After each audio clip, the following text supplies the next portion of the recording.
Om Swastiastu, selamat berjumpa kembali anak-anak di dalam pembelajaran jarak jauh.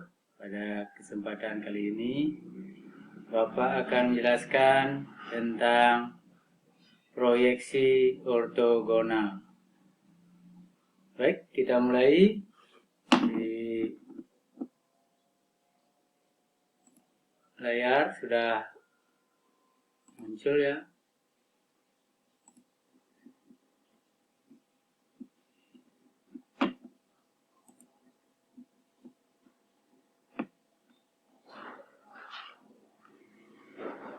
Tentang materi tentang proyeksi ortogonal.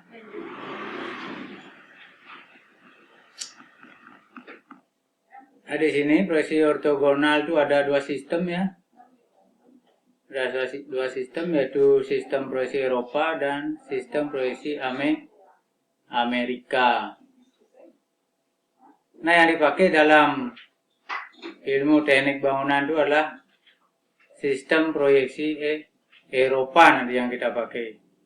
Kalau proyeksi Amerika dipakai oleh teman-teman di teknik otomotif biasanya. Nah, proyeksi Eropa itu terletak pada kuadran pertama ya. Ada disebut juga proyeksi kuadran pertama. Ada disebut juga proyeksi sudut pertama untuk proyeksi Eropa. Sedangkan proyeksi Amerika berada pada kuadran ketiga ya, terletak pada kuadran ketiga, sehingga disebut juga proyeksi Amerika itu disebut juga proyeksi sudut ketiga atau kuadran ketiga. Nah, yang kita pelajari lebih lanjut adalah proyeksi Eropa ya.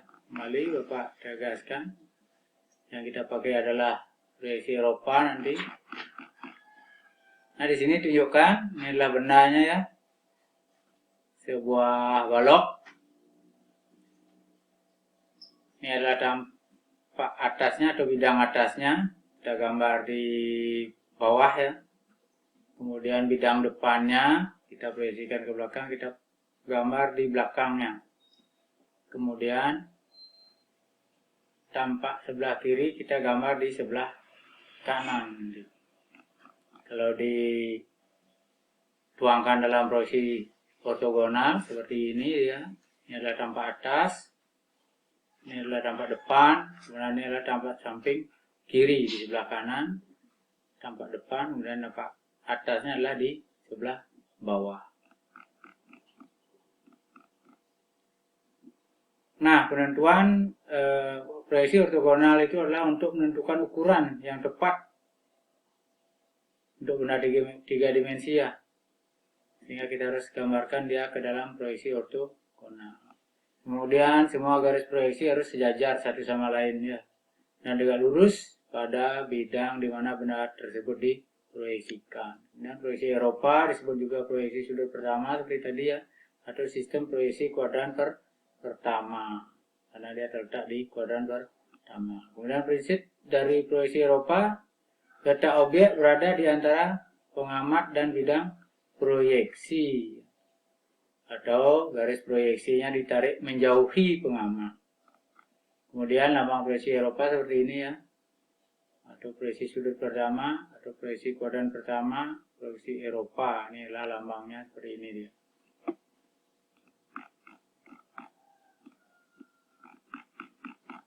Untuk sistem Amerika silahkan dibaca nanti.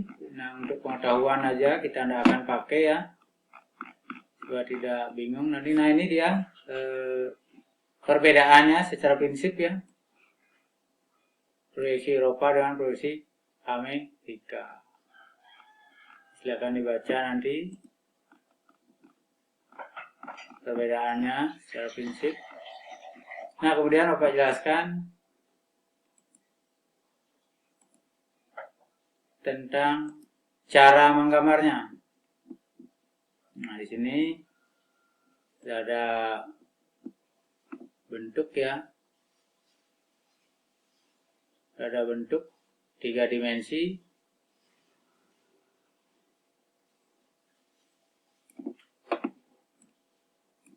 Itu yang terlihat pada gambar nih.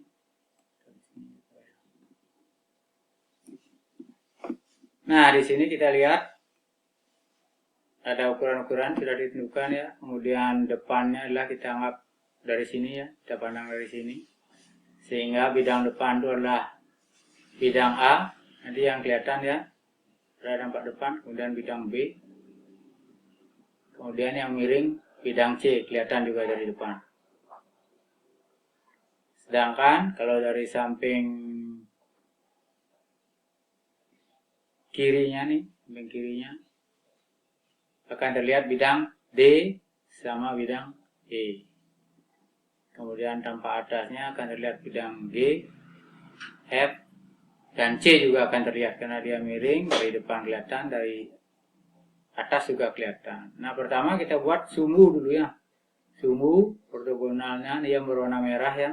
Kemudian ini sumbu 45-nya yang berwarna merah. Kemudian kita gambar tampak atasnya. Nah, bagaimana caranya? Kita lihat dulu ukuran bidang dasarnya atau bidang yang paling besar di bentuk itu ya. Nih, karena ini adalah dia berbentuk segi 4 nih, sama atas dengan bawah ukurannya, sehingga kita pakai bidang dasar. Ini adalah 7 kali 4 ya. Kita gambarkan dulu 7 kali 4 dengan jarak tertentu dari sumbu ya, ini bebas, mau setengah senti, 1 senti terserah ya. Dari sumbu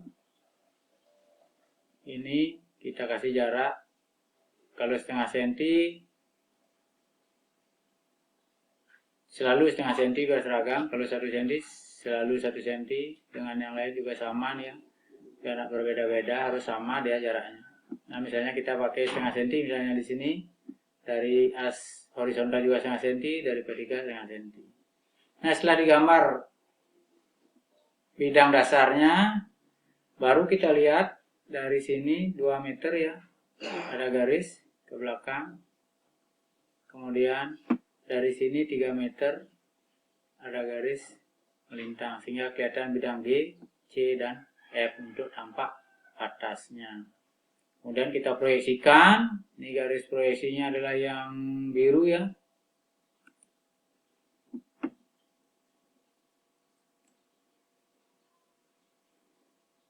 Ini garis proyeksinya yang biru nih, kita proyeksikan ke atas ya, sini. Ini garis ini juga kita proyeksikan, sehingga dari depan terlihat bidang A, nih, 4 kali 1,5 tingginya, 4 1,5. Kemudian bidang B ukurannya 2 kali 2 ya, karena sini 1,5, semuanya 3,5, sehingga masih 2 ya, kali 2. Kemudian bidang C akan kelihatan juga 2 kali 2, karena dia secara frontal kita lihat secara tegak lurus atau secara ortogonal. Dari depan C itu kelihatan 2 kali 2. Kemudian dapat samping akan terlihat bidang D ya, D, yaitu kita proyeksikan dari tampak atas sini. Kemudian kalau sudah menyentuh garis 45 ini kita belokkan dia ke atas. Ini juga belokkan ke atas. Kemudian proyeksikan dari tampak depan dari sini, ini, sehingga dia terbentuk dia bidang D. Setelah ini dia layangnya 3 sudah diproyeksikan dari sini 3, kemudian ini 1,5 sudah diproyeksikan dari sini. Kemudian bidang E sudah terbentuk dia secara otomatis setelah kita proyeksikan dari tampak atas dan tampak depan.